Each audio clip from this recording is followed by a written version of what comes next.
Is your laptop touchpad completely frozen and your cursor would not move?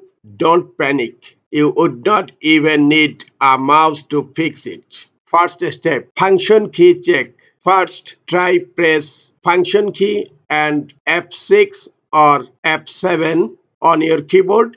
Look for the key with a touchpad icon. You might have accidentally disabled it. Or find the appropriate keyboard shortcut from online for your particular laptop to enable your touchpad. Next step, reset the driver using keyboard shortcut. Press Windows key and X and use the down arrow key to select device manager, then hit enter.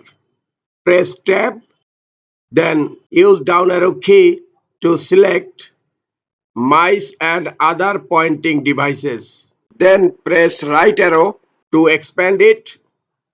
Select your touchpad driver. Press Shift F10 to open the menu and choose uninstall device using down arrow and then hit enter. Press tab to select uninstall. Hit enter. Hit enter again. The driver is uninstalled. When Windows reboots, it automatically reinstalls a fresh driver and your touchpad will be back to normal. If this helped, hit like and subscribe for more quick IT fixes. Thank you.